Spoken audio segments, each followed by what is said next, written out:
Edge Nation, this is your man, Citizen Edge, coming through with another video.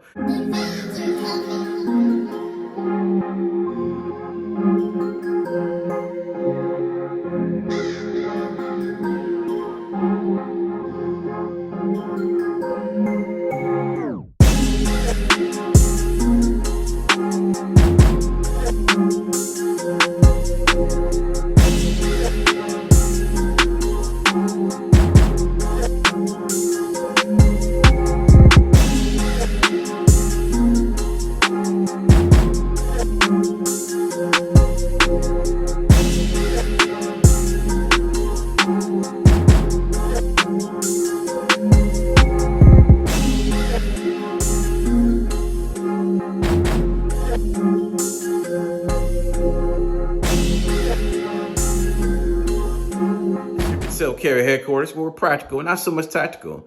And today's video is brought to you by a subscriber. I have not heard of this story at all.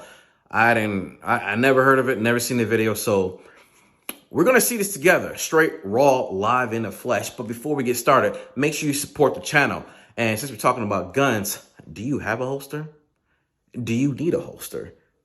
Do you want a holster? Do you need a better holster? Then yes, you need better holsters. Look in the link in the description below. Whenever you're coming into the market for a gun holster, that will help the channel greatly. It could go toward ammo, range time, camera equipment, you name it, making your experience here on Citizen Edge the best ever. Also, peep the merch. Oh my God. Is the holster matching the merch, or is the merch matching the holster? I don't know. You tell me. Check out Jay the Shooter. I'll provide the links in the description below. And Locs and Little Firearm Reviews. I'll put the Waganda Nation link in the description.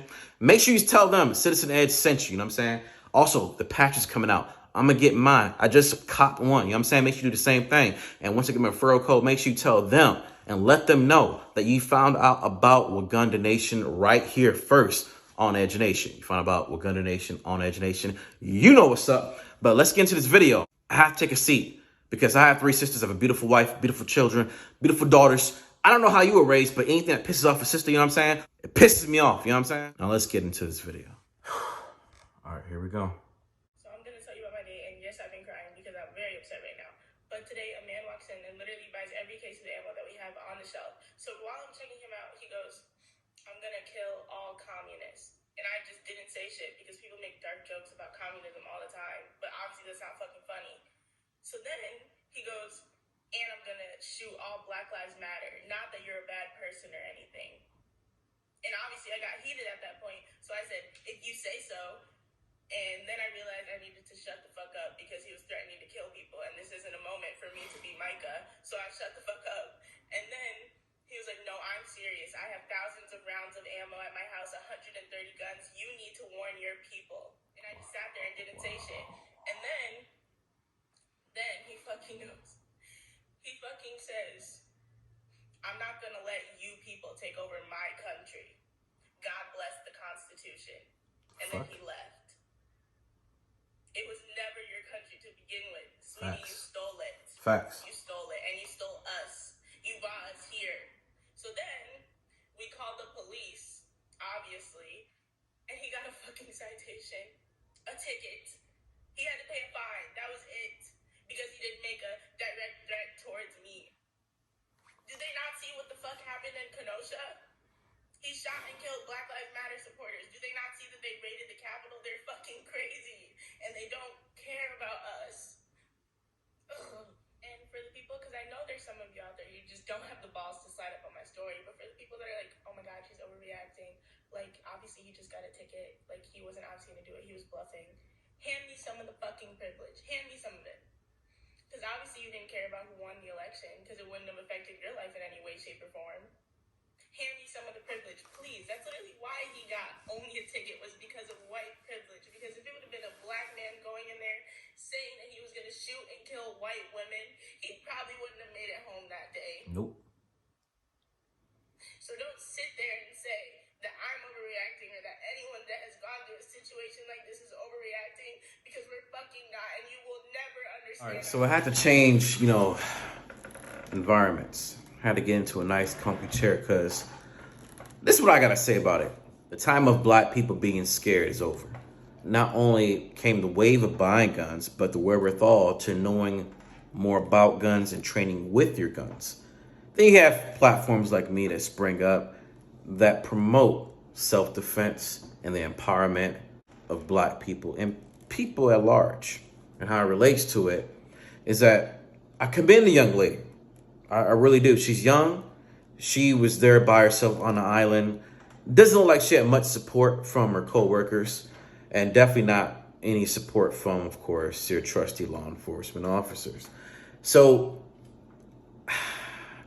I don't want to play Monday morning quarterback, because in a lot of situations, a lot of people on social media and in the public at large, when there are incidents, whether it's SHTFs or any type of escalation, they always try to say, oh, what I would have done. And if they only went about going the corner, okay, all that stuff.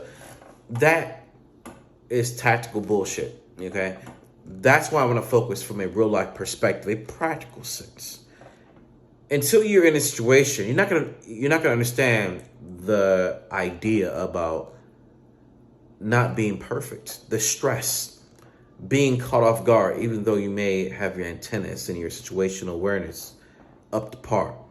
There's always an element of surprise. That's what I said in my last video.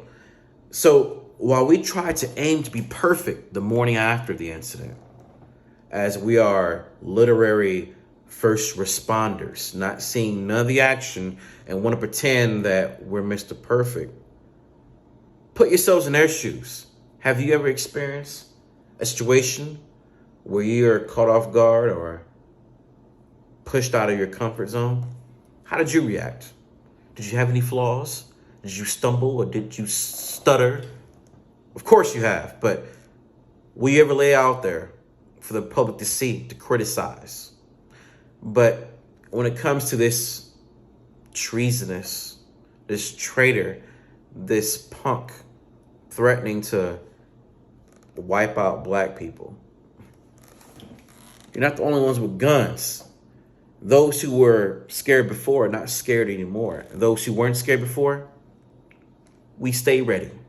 So make sure you like, comment, and subscribe. Tune into my video about the shoulder holster. I'll show you how to draw from that and what type of advantage and what led me to wear a shoulder holster. This is just for the video when I'm sitting down or when I'm driving. That's where I primarily wear that. So in the meantime, between time, make sure you like, comment, and subscribe. Edge Nation, it's your man Citizen Edge. One gun nation coming at you too. And I'm out.